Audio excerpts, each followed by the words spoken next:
Avant de devenir un écrivain pérennialiste reconnu, Éric Sablé a beaucoup écrit pour des revues ésotériques de la fin du XXe siècle.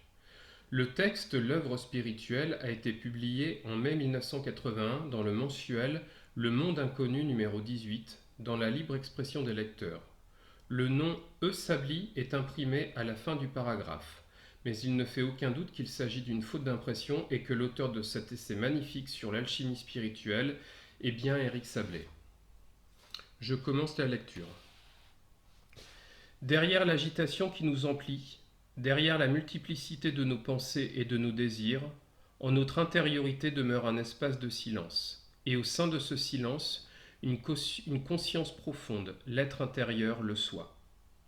C'est le seul vrai refuge, immuablement stable, qu'il faut parvenir à dégager des aspects mortels et transitoires. Cette demeure est demeure de paix, une sérénité que rien ne peut troubler. Et l'unique propos de l'œuvre spirituelle sont les conditions et les méthodes pour atteindre cet être profond. La première phase de l'œuvre consiste à développer un certain pouvoir de concentration qui servira de base au travail spirituel ultérieur. La concentration permet de se fermer volontairement au monde du dehors, de suspendre sa perception.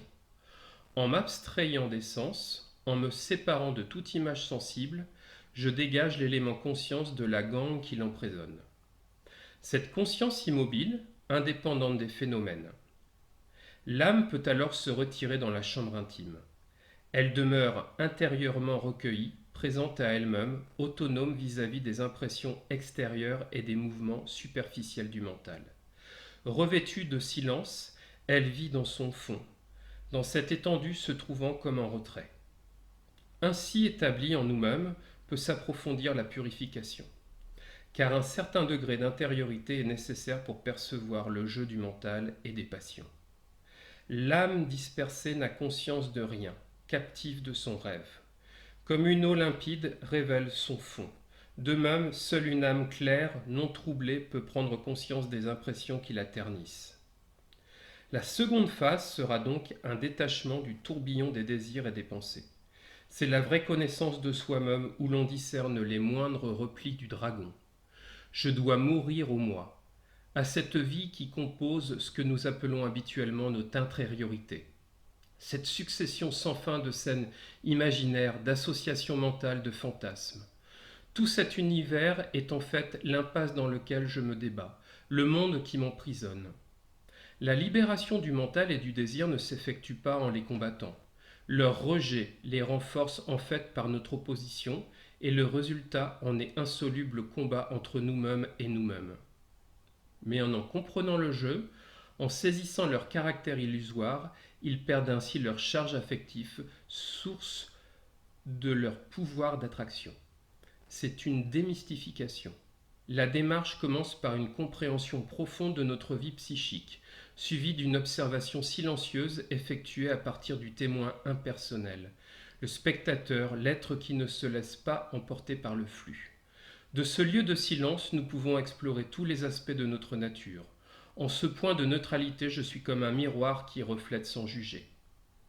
Les multiples visages du désir, les enchevêtrements du mental se présentent devant le champ de la conscience. Elle se contente de les observer sans intervenir. En se posant comme différents, indépendants de ces états, on crée une distance permettant de saisir leur vraie nature. Par cette discrimination, l'identification est rompue. Les diverses strates du moi apparaissent de plus en plus distinctement. L'ombre qui captait la lumière se décolle comme une écorce. La personnalité se développe, se dévoile comme un être indépendant, une entité extérieure à la conscience centrale, étrangère au véritable nous-mêmes. Ainsi se poursuit la putréfaction, tuant le vieil homme, l'homme naturel. Cessant de se projeter, l'être se concentre dans l'instant.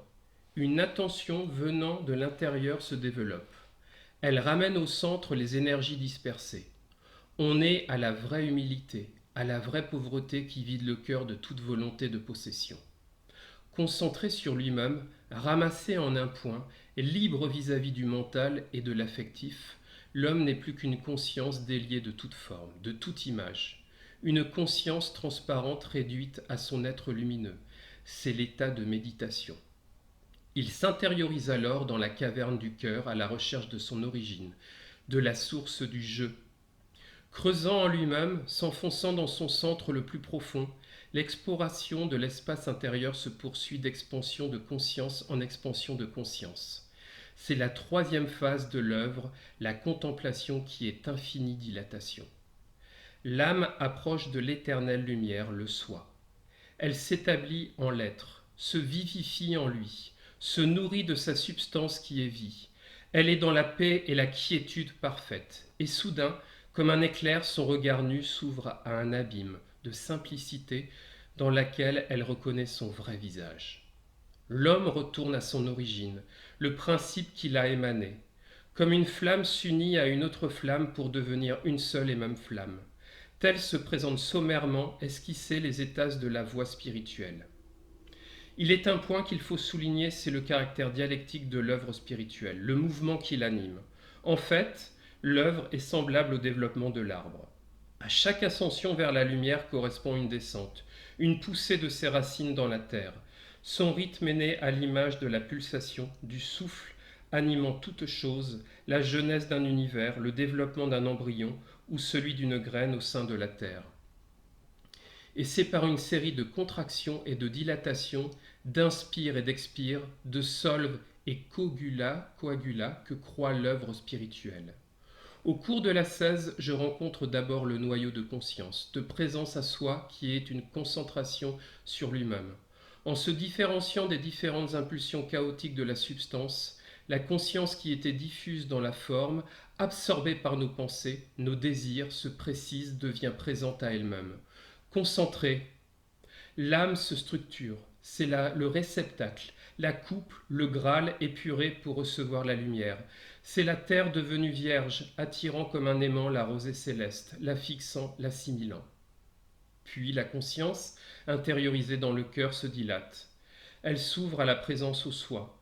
C'est le second moment de l'œuvre où l'âme tourne vers le soleil de l'esprit et s'élargit progressivement en lui.